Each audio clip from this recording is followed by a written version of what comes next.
ఏమైంది బావా, ఇంత రాత్రిపూట అంత ఆయాసపడుతూ ఎక్కడికి వెళ్తున్నావు అని కంగారుగా అడిగాను. మన విక్రమ్ బాత్రూంలో జారిపడ్డాడంట. తలకి కాళ్ళకి బాగా దెబ్బలు తగిలాయని భవానీ అత్త ఫోన్ చేసింది అని బావ చెప్పాడు. నా కంగారు భయం చూసి ఏం కాదులే జాను, నువ్వు లోపలికి వెళ్ళు అని చెప్పి బావ వెళ్ళిపోయాడు. నాకేమో తీవ్రమైన ఆందోళన మొదలైంది. అసలే అది విక్రమ్ ప్రవర్తన సరిగా ఉండని సమయం. ఎప్పుడు ఎలా ఉంటాడో ఎవరికి తెలియదు. అతని వల్ల కృషికి ఏమైనా హాని జరుగుతుందేమోనని భయంతో ఒళ్ళంతా చెమటలు పట్టేశాయి. భరించలేక వెంటనే సుహాసిని వదిన దగ్గరికి వెళ్ళాను. వదిన అప్పటికే ప్రశాంతంగా నిద్రపోతుంది. వదిన లే వదిన అని భుజం తట్టి లేపాను. ఏంటి జాను, పడుకోనివ్వా? ఇప్పటి వరకు క్రిష్ ఫోన్లో మాట్లాడి వేధించాడు, ఇప్పుడేమో నువ్వు మొదలు పెట్టావా అని విసుక్కుంది. నిద్రపోవడం కాదు వదిన, అక్కడికి విక్రమ్కి ఏదో అయిందంట అన్నాను. వాడి బుద్ధికి వాళ్ళ అమ్మ బుద్ధికి అన్నీ అలాంటి పనులే అవుతాయి. నువ్వేం అతిగా ఆలోచించి బాధపడకు, పడుకోపో. అయినా రేపు మన ఇంట్లో ఫంక్షన్ ఉంది కదా అంది వదిన. మరి ఫంక్షన్కి రాకేష్ బాబు వస్తున్నారా అని అడిగాను. ఏమో నాకేం తెలుసు, నువ్వే ఫోన్ చేసి అడుగు అని ఫోన్ నా చేతిలో పెట్టి పడుకుంది. ఈ టైంలో ఫోన్ చేస్తే బావ ఏమనుకుంటాడని భయపడి ఫోన్ అక్కడే పెట్టి బయటకు వచ్చేసాను. ఎంత అటు ఇటు దొర్లుతున్నా నిద్ర పట్టలేదు. ఉదయమే లేచి పనులు చేయాలని మనసులోనే అనుకుంటూ కళ్ళు మూసుకున్నాను. తెల్లవారుజామునే లేచి ముగ్గులు వేస్తుండగా ఒక కారు వచ్చి ఆగింది.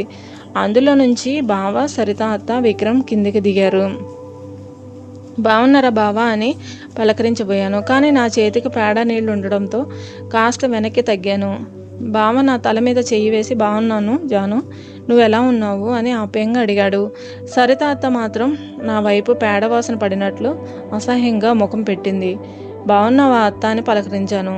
బాగున్నానులే అంది.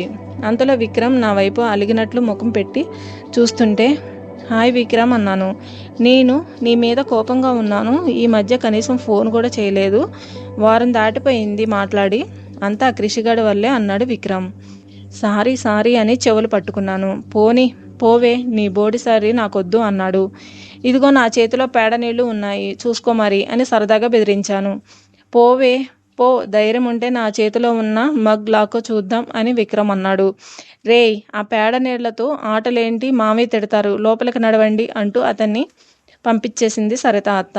భవానీ అత్త మంగళస్నానం కోసం ఏర్పాట్లు చేస్తుంది. అంతలో చిన్నత్త వచ్చి, అమ్మో చుట్టంలా పోవాలి, కానీ నా మొగుడితో గొడవలు పెట్టకు, రచ్చ చేస్తే బాగుండదు, నన్ను కూడా తీసుకెళ్ళు అని, ఆ తర్వాత గొడవ పడతావు అని వంకర మాటలు మాట్లాడింది. అత్త వాళ్ళమ్మ వచ్చినప్పటి నుండి అత్త ప్రవర్తన చాలా మారిపోయింది. అంతకుముందు చాలా మంచిగా ఉండేది, కానీ ఇప్పుడు వాళ్ళ అమ్మ మాటలు విని ఇక పేలుతుంది.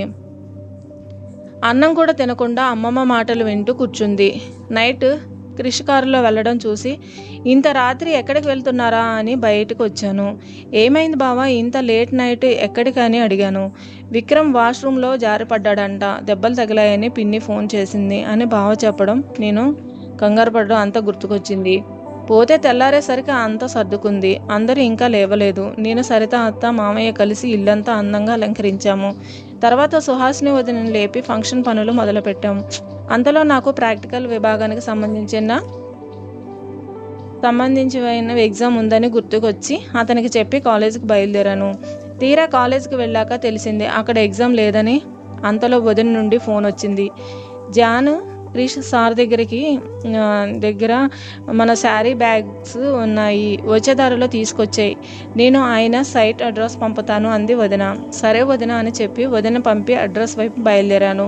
అది ఒక పెద్ద ఫ్యాక్టరీ సైట్, కన్స్ట్రక్షన్ పనులు జరుగుతున్నాయి. పెద్ద గేటు దగ్గర వాచ్మెన్ ఉంటే క్రిష్ గారిని కలవాలి అని చెప్పగానే లోపలికి పంపించాడు. బ్యాగ్ భుజాన వేసుకొని లోపలికి వెళ్తే అక్కడ ఒక ఆఫీస్ బిల్డింగ్ కనిపించింది. లోపల ఉన్న లేడీ వర్కర్ని అడిగితే ఫస్ట్ ఫ్లోర్కి వెళ్ళండి, అక్కడ వెయిట్ చేయండి, పిలుస్తారని చెప్పింది. 10 నిమిషాల తర్వాత ఫస్ట్ ఫ్లోర్కి వెళ్ళాను. అక్కడ ఎటు పోవాలో అర్థం కాలేదు. గదులన్నీ లాక్ చేసి ఉన్నాయి. బెదురుగా చూస్తూ ఆ నిశ్శబ్దంలో భయంతో చెమటలు పడుతుంటే అలా నిలబడిపోయాను. అంతలో క్రిష్ సారు నా వెనుక నుండి ముందుకు వెళ్ళిపోయారు. అయ్యో, నన్ను చూడలేదేమో అని అనుకొని ఆయన వెనకే వేగంగా వెళ్ళాను. ఆయన తలుపు తీసి రూమ్లోకి వెళ్ళి సీట్లో కూర్చొని చేతులు విరుచుకుంటూ ల్యాప్టాప్ ఓపెన్ చేశారు. ఎంతసేపు అయినా తల ఎత్తి మాట్లాడలేదు. 5 నిమిషాలు అలాగే నిలబడి అది క్రిష్ సార్ అన్నాను. ఆయన వినట్లే ప్రవర్తిస్తున్నారు. ఆయన వినపడనట్లు ప్రవర్తిస్తున్నారు. ఇంత ఈగో ఏంటి ఆయనకి అనుకుంటూనే నా కర్మకాలి మళ్ళీ విక్రమ్ విషయం గుర్తుకొచ్చింది. విక్రమ్ని మీరే కొట్టారా సార్ అని సూటిగా అడిగేశాను. ఆయన నుండి సమాధానం లేదు. చెప్పండి సార్, విక్రమ్ని మీరే కొట్టారా అని టేబుల్ మీద చెయ్యి తట్టి మరీ అడిగాను. అప్పుడే ఆయన ఫోన్ మోగింది. నా వైపు ఒక తీవ్రమైన చూపు చూసి, మూర్తి గారు, నేను ఇక్కడ ప్రిన్సెస్ డయానాతో ఉన్నాను, ఆవిడ గారితో మాట్లాడుతున్నాను అని ఫోన్ మాట్లాడడం మొదలుపెట్టాడు. ఏవో డౌట్లు ఉన్నాయంట, అడుగుతున్నారు. మనం ప్రాజెక్టు గురించి తర్వాత డిస్కషన్ చేద్దాం. ఆవిడకి చాలా ఇంపార్టెంట్ విషయం.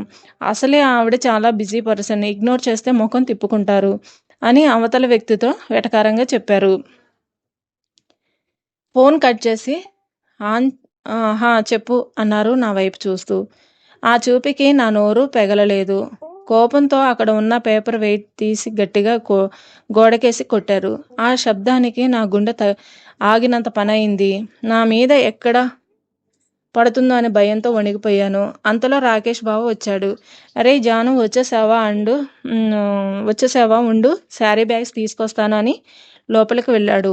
వస్తువులను పగలగొట్టడం దేనికి, నన్నే కొడితే అయిపోయేది కదా అని మనసులోనే అనుకున్నాను. ఆయనకి విక్రమ్ టాపిక్ నచ్చలేదని అర్థమైంది. నేను డబ్బులు ఇవ్వాలనుకోవడం తప్పే. సారీ సార్ అని నా చున్నీ నలుపుకుంటూ అన్నాను. ఆయన ఏమీ మాట్లాడకుండా దవడ కండరాలు బిగించి అలాగే కూర్చుండిపోయారు.